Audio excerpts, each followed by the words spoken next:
আল্লাহুস সামাদ। আল্লাহ বলেন বান্দারে বান্দি গো শুনো, আমি আল্লাহর 2 নাম্বার পরিচয় হলো আল্লাহুস সামাদ। আমি আল্লাহ হলাম অমুখাপেক্ষী, আমি আল্লাহ হলাম স্বয়ং সম্পূর্ণ, আমি রব্বুল আলামিন হলাম পরিপূর্ণ। আমার একটা নাম হলো সামাদ, আল্লাহুস সামাদ। এজন্য আমরা আল্লাহকে সামাদ বলে যখন ডাক দেই, আল্লাহ পাক রব্বুল আলামিন সবচেয়ে বেশি খুশি হয়ে যান। কেন আল্লাহ খুশি হন? আল্লাহ বুঝায় বান্দা সামাদ এমন একটা নাম, এই নামের মধ্যে এত ক্ষমতা লুকিয়ে আছে, সামাদ নামের মধ্যে এত শক্তি লুকিয়ে আছে। তুমি যখন আমাকে সামাদ বলে যখন ডাক দেও রে বান্দা, আমি আল্লাহ পাক রব্বুল আলামিন তোমার ডাক দেওয়ার সঙ্গে সঙ্গে তোমার ডাকে সাড়া দিয়ে দেই। সুবহানাল্লাহ। আরো বিভিন্ন নাম তো আল্লাহর আছে, ওয়ালিল্লাহিল আসমাউল হুসনা ফাদউহু বিহা। আল্লাহ বলেন যত সুন্দর নাম আছে সমস্ত সুন্দর নাম হচ্ছে আমি আল্লাহর জন্য দিলে। বলেন ঠিক না পেয়েছি? আল্লাহ বলেন ফাদউ, তোমরা আমি আল্লাহকে যে নামেই ডাকো, আল্লাহ বলেই ডাকো, রহমান বলেই ডাকো, রাহিম বলেই ডাকো, গফফার বলেই ডাকো, সত্তার বলেই ডাকো, যে নামেই ডাকবে রে বান্দা সকল নামই আমি শুনবো, সকল ডাকই আমি শুনবো। তবে সামাদ হচ্ছে স্পেশাল একটা নাম। এই নামের মধ্যে আল্লাহ পাক রব্বুল আলামিন এমন এমন মানে আল্লাহ পাকের এমন কিছু গুণ এখানে লুকিয়ে আছে। সামাদ বলে আল্লাহকে যখন ডাক দিয়ে আমরা মনে প্রাণে আল্লাহ পাক রব্বুল আলামিন আপনার আমার ডাকে সাড়া দিয়ে দেন। কথা বলেন ঠিক না ঠিক? একটা ছোট্ট ওয়াকিয়া শোনাই। একজন হিন্দু ভদ্রলোকের কথা আছে, বেহনুসে খিতাব, একটা কিতাবের নাম বেহনুসে খিতাব। এটা হচ্ছে তারেক জামিল মাদ্দাজিল্লাহুল আলী, বিশ্ব বরেণ্য আলেম দ্বীন, পাকিস্তানের অনেক বড় একজন আলেম, পুরা দুনিয়ায় যাকে চেনে। তাবলীগ জামাতের মানে বলতে গেলে বলা যায় যে পুরা দুনিয়ায় দাওয়াত দেনেওয়ালা এমন একজন আলেম। উনি আমাদের বাংলাদেশে আগে বিভিন্ন সময় ইজতেমাতে আসতেন এবং বয়ান করতেন। তারেক জামিল মাদ্দাজিল্লাহুল আলীর অসংখ্য বয়ান বাংলাদেশে বাংলায় খন্ডের পর খন্ড, ভলিউমের পর ভলিউম হয়ে গেছে। ওনার একটা কিতাব আছে বেহনুসে খিতাব। ওই কিতাবের মধ্যে উনি এই ঘটনাটি এনেছেন যে একজন হিন্দু ভদ্রলোক, ওনার মেয়ের পেটের ব্যথা ছিল।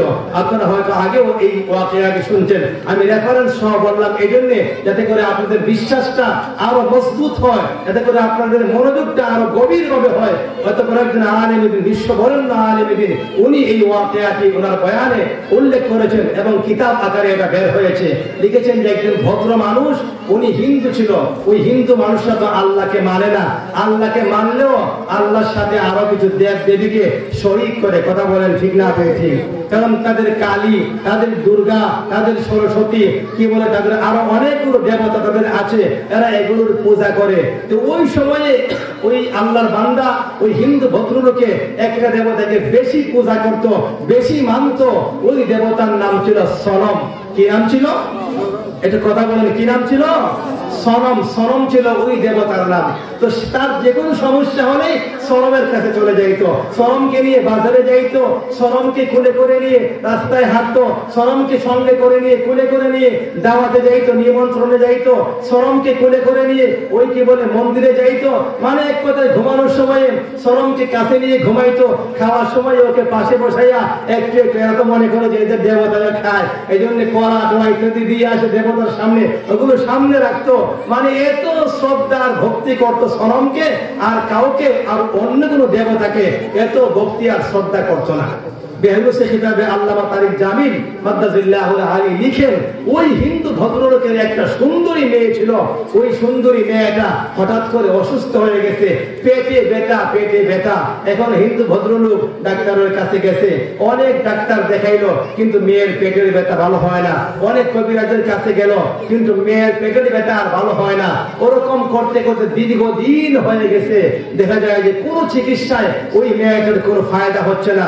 তখন ওই হিন্দু ভদ্রলোক মনে মনে ভাবলো, আমার টেনশনের কোনো কারণ নাই, চিন্তা করার কোনো দরকার নাই, কারণ সনম নামের খোদা তো আমার একজন আছে, দেবতা তো আমার আছে।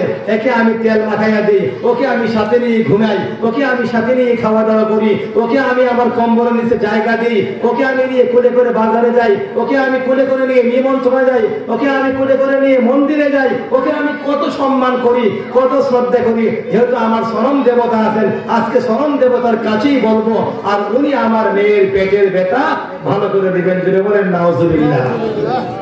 মূর্তি যতগুলো আছে, আমি কারো বিরুদ্ধে বলছি না, জাস্ট আমাদের কোরআন শোনাচ্ছি আপনাদেরকে। মূর্তি যতগুলো আছে, কোন মূর্তির কি কোনো ভালো এবং মন্দ কোনো কিছু করার কি কোনো ক্ষমতা আছে? এটা আমার কথা নয়, আল্লাহ কোরআনে বলছেন। সেদিকে গেলে আমার সময় চলে যাবে। সূরা ফুরকানের 2 নম্বর আয়াতে আল্লাহ বলছেন ওয়াত্তাখাযু মিন দুনিল্লাহি আলিহা ইলা আখিরিল আয়া। এখানে আল্লাহ সবিস্তারে বর্ণনা করেছেন মূর্তির কোনো ক্ষমতা নাই। এমনকি যদি মূর্তির গায়ে যদি একটা মাছি বসে, ওই মাছিকে তাড়াবার ক্ষমতাও মূর্তি নাই। কিন্তু ওই হিন্দু ভদ্রলোক মনে মনে ভাবছে এবং সংকল্প করছে, আমি যে দেবতার পূজা করি, সনম দেবতা, সনমের কাছে আজকে ভালো করে বলবো, সনমই আমার ওই মেয়ের পেটের ব্যথাকে ভালো করে দিবেন। নাউজুবিল্লাহ। এই জন্য সনমের কাছে গেছে এবং সনমকে কোলে করে নিয়ে ওই হিন্দুদের যে কি বলে মন্দির, ওই মন্দিরে চলে গেছে। মন্দিরে গিয়ে সনমকে সামনে রেখে কুলের মধ্যে নিয়ে আসছে, আবার চুমু দিচ্ছে আর ডাকছে ইয়া সালামু ইয়া সালামু ইয়া সালাম। ও আমার সনম নামের দেবতা, আমার তো মেয়ের পেটের ব্যথা তুমি ভালো করে দাও। বারবার ডাকছে, উদ্দেশ্য যখন জবাব দিবে তখনই বলবে যে আমার মেয়ের পেটের ব্যথা অনেক চিকিৎসা করাইলাম, লাভ হলো না, তুমি আবার ভালো করে দাও। এই জন্য ডাকতে শুরু করছে ইয়া সালামু ইয়া সালামু ইয়া সালাম। ডাক দিয়ে বলছে ও আমার সনম দেবতা, ও আমার সনম দেবতা, ও আমার সনম নামের খোদা। বারবার যখন ডাকছে ইয়া সালামু ইয়া সালামু ইয়া সালাম, একবার, দুইবার, তিনবার, এরকম করে করে 100 বার, 200 বার, 300 বার ডাকা হচ্ছে, কিন্তু সনম নামের দেবতা জবাব দিচ্ছে না। আমার বন্ধুগণ জবাব দিচ্ছে না কেন? আসলে তো দেবতার জবাব দেওয়ার কোনো ক্ষমতা নাই। কথা বলেন ঠিক না দেখে? কিন্তু আল্লাহর বান্দার মনে মনে ধারণা, আমি যেহেতু একে এত ভালোবাসি, এত মহব্বত করি, 300 বার না 3000 বার ডাকলেও জবাব দিবে। কারণ একবার না একবার জবাব দিবে। উনি মনে মনে ভাবছে, মনে হয় আমার দেবতা আমার প্রতি অসন্তুষ্ট, মনে হচ্ছে আমার দেবতা আমার প্রতি কোনো কারণে বেজার, এই জন্য আমার ডাকে জবাব দিচ্ছেন না। এই জন্য কুলে নিয়ে আসে, মুখের কাছে নিয়ে যায়, চুমু দেয়, আর বারবার ডাক দিয়ে বলে ইয়া সালামু ইয়া সালামু ইয়া সালাম। ও আমার সনম নামের দেবতা, ও আমার সনম নামের খোদা, একবার জবাব দাও না কেন? কিন্তু সনম কোন প্রকারের জবাব দেয় না। বারবার ডাকে, হয়রান পেরেশান হয়ে গেছে। এবার চিন্তায় পড়ে গেছে, এতবার ডাকলাম জবাব দিল না, কি হয়ে গেল আমার দেবতার, কি হয়ে গেল আমার খোদা? এবার কয় না, এখানে আর থাকবো না। এবার চলে গেছে গির্জার মধ্যে।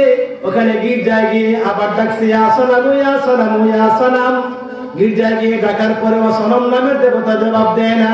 এমনি করে পাগল পারা হয়ে গেছে, কারণ তার একটা মাত্র সুন্দরী মেয়ে, মেয়েটার পেটের মধ্যে প্রচন্ড ব্যথা। মেয়ের দিকে তাকালে আর তার মন মানে না। এই জন্য বারবার দেবতাকে ডাকে ইয়া সালামু ইয়া সালামু ইয়া সালাম। ডাকতে ডাকতে একেবারে হয়রান পেরেশান ক্লান্ত হয়ে গেছে। ওই ক্লান্ত হওয়ার পরে যখন বলে ইয়া সালামু ইয়া সালামু ইয়া সালাম, একবার ভুল ক্রমে মুখ থেকে বের হয়ে গেছে ইয়া সামাদ। জুড়ে বলেন সুবহানাল্লাহ। এতক্ষণ বলতে ইয়া সালামু ইয়া সালামু ইয়া সালাম, এবার ভুলে মুখ থেকে বের হয়ে গেছে ইয়া সামাদ। আপনারা বলুন তো সামাদ কার নাম? আল্লাহুস সামাদ।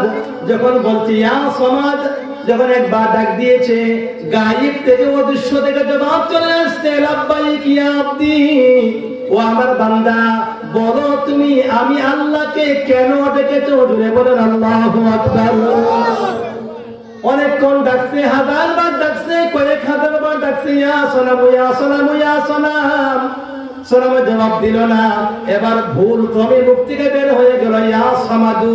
যখন বের হয়ে গেছে জবাব দিচ্ছে লাব্বাইক ইয়া আব্দি, বলো তুমি কি জন্য আমাকে ডেকেছ? আমার বন্ধুগণ, যখন ডাকা হয়েছে, যখন বলা হয়েছে কেন ডাকছো বলো, ওই সময়ে আল্লাহর বান্দা একেবারে হতভম্ব হয়ে গেছে।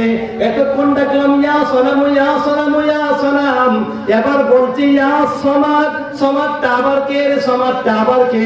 এজন্য দৌড়ে চলে গেছে গির্জার কাছে। ওখানে গিয়ে বলে সামাদ নামের তোমাদের কোনো খোদা আছে নাকি?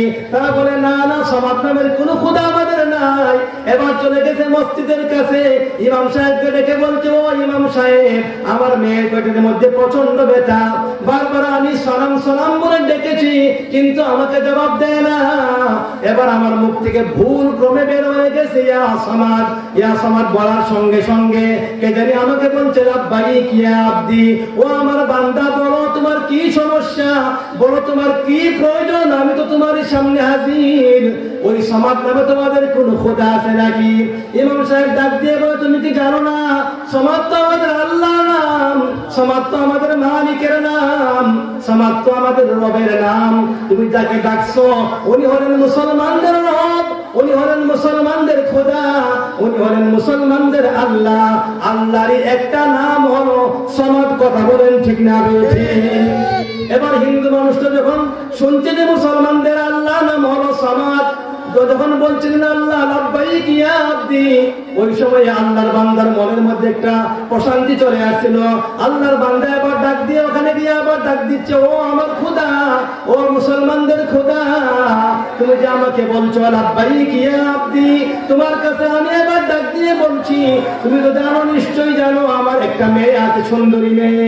আমার ওই সুন্দরী মেয়ের পেটের মধ্যে বড় ব্যথা, এজন্য আমি হয়রান পেরেশান, এজন্য আমি অস্থির বেকারার। ও আল্লাহ, তুমি আমার মেয়ের পেটের ব্যথাটা ভালো করে দাও। আমার বন্ধুগণ যখন এই কথা বলেছে, আল্লাহর পক্ষ থেকে আওয়াজ দেওয়া হয়েছে, ও আমার বান্দা জলদি করে বাড়ি যা, বাড়ি যা, তুমি বাড়ি গিয়ে দেখো আমি আল্লাহ পাক রব্বুল আলামিন তোমার মেয়ের পেটের ব্যথাকে ভালো করে দিয়েছি। সুবহানাল্লাহ। আল্লাহর বান্দা দেরি করে না, দৌড়ে চলে আসছে বাড়িতে। যখন বাড়ির মধ্যে ঢুকবে ওই মুহূর্তে তাকিয়ে দেখে তার সুন্দরী মেয়েটা রাস্তায় দাঁড়িয়েছে, বাবার জন্য অপেক্ষা করছে। যখন বাবা চলে আসছেন, সুন্দরী মেয়ে ডাক দিয়ে বলছে, বাবা আজকে আপনি কোন ডাক্তারের কাছে গিয়েছিলেন গো? আজকে আপনি কোন কবিরাজের কাছে গিয়েছিলেন? বলে কি হয়েছে মা? তো বাবা আপনি কি জানেন না কিছুক্ষণ আগে কি যেন একটা আমার কাছে আসলো, আমি বলতেও পারি না।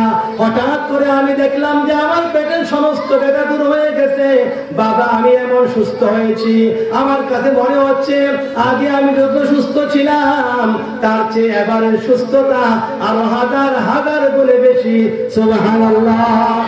আবার ডাক দিয়ে বলে, মা জানো না আমি কারো কাছে যাই নাই, আমি কোন ডাক্তারের কাছে যাই নাই গো মা, আমি আমার সনম দেবতাকে ডাকছিলাম, ইয়া সনামু ইয়া সনামু ইয়া সনামু ইয়া সনামু ইয়া সনাম। ডাকবার সময়ে হঠাৎ করে ভুল করে আমার মুখ থেকে বের হয়ে গেল ইয়া সমাদ। সমাদ বলার সঙ্গে সঙ্গে জবাব আসলো লাব্বাইক ইয়া আব্দি, ও আমার বান্দা বলো কেন তুমি ডেকেছো? আমার বন্ধু ওই সময় আমি বললাম আমার মেয়ের পেটের মধ্যে ব্যথা। ওই সময় আল্লাহ পাক রব্বুল আলামিন ডেকে বললেন, বান্দা বাড়ি চলে যা, তুই আর টেনশন করতে হবে না, আমি আল্লাহ পাক রব্বুল আলামিন তোর মেয়ের পেটের ব্যথাকে ভালো করে দিয়েছি। ও আমার মা, আমি এই কথা শোনার পরে তোমার কাছে আসলাম দেখার জন্য সত্যিই তুমি সুস্থ হয়ে গিয়েছো কিনা। এবার মা বলে, মেয়ে বলে, বাবা আসলে আমি সুস্থ হয়ে গেছি। কাজে যে সনামকে আপনি অত বছর ধরে ডাকলেন, এতবার ডাকলেন জবাব দিল না, আর মুসলমানদের খোদাকে মাত্র আপনি একবার ডাকলেন, একবারের সঙ্গে সঙ্গে জবাব দিয়ে দিল। বাবা আর দেরি করিও না, দেরি করিও না, চলো আমরা দুইজনে মিলে ওই সমাজ নামের খোদার কাছে আত্মসমর্পণ করি। সুবহানাল্লাহ। এবার দুইজন দৌড়ে চলে যায় ইমাম সাহেবের কাছে, গিয়ে বলে, ইমাম সাহেব আর দেরি করতে চাই না, আমাদেরকে আপনি মুসলমান বানায়া দিন।